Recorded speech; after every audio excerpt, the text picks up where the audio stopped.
And I would also argue the importance of, even for those young men in particular and women, the importance of understanding appreciating sexual ethics. Because when you're young, yes, it's all well and good saying get married, but if you're, for example, you're not financially stable, you're not even mature enough to understand the responsibility in terms of what it means to be a husband or even to be a wife and to fulfill those duties and those responsibilities. You get married to, okay, now I've protected my private parts, alhamdulillah. But financially, emotionally, you're not in a position to be a husband or a wife. You now potentially could be doing dhulm, oppression to that to your partner. And I've seen that many times where people get married, obviously really young, they realize that actually I'm not even what I need to be in terms of to be able to fulfill this role as a husband, and they get divorced within a couple of months. And that's also another issue. But again, as men, we can kind of get away with it in inverted commas because we can kind of remarry, but then you've left the poor woman in a wretched condition. And then especially in some communities where it's difficult for her to remarry.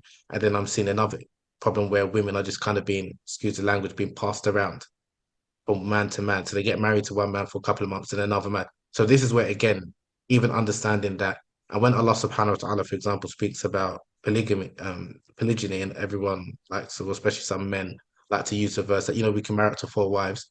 When Allah ended the verse, and if you're not able, in khiftum alla ta'dilu fawahidatan, if you fear that you can't be just al-adl. Now, when we speak about being just, you have to know the context. So what it means to be just is not that, oh, I'm being just in the sense of I can provide financially, but also emotionally as well.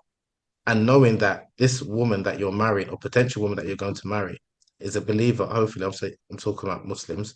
I know we can marry Jews and Christians, but is a believer in Allah and His Messenger. So if you know, for example, you're even struggling with one wife to maintain one wife, but just because you don't feel you're getting enough intimacy, you want to take on another wife, and you know you can't even not only afford that, but also emotionally be available for her and give her what she expects and needs as a husband.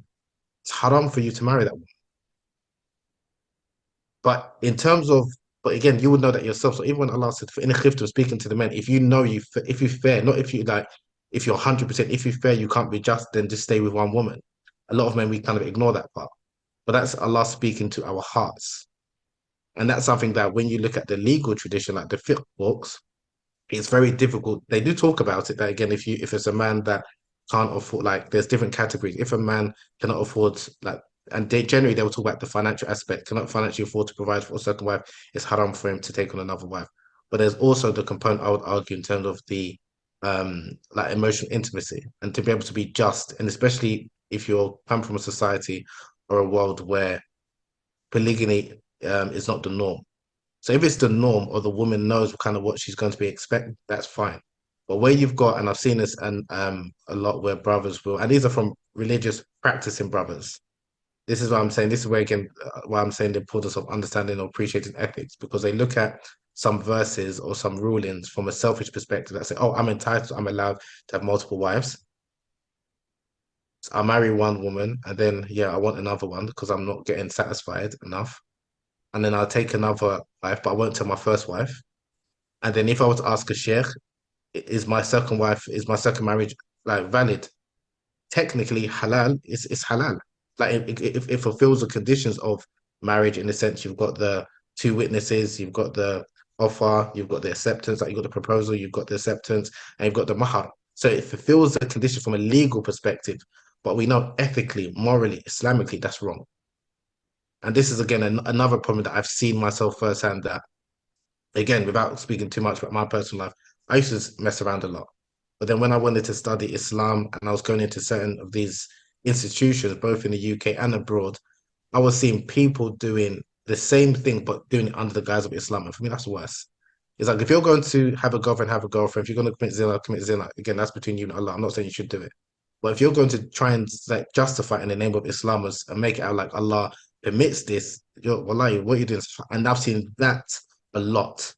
And again, it's oftentimes by people that are in positions of authority or know better. They have these multiple wives, and then a lot of these women have left the religion or like for okay, and that's something that again as Muslims, and that's why like with my work, I'm looking more like as adults, so adult problems, whether you are, a fairly young adult in your early 20s to like 40s, 50s.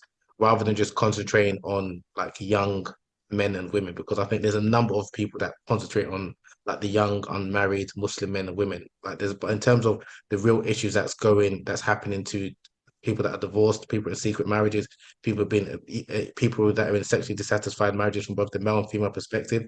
I don't think not enough light is shed on that, and yeah, and Allah knows best.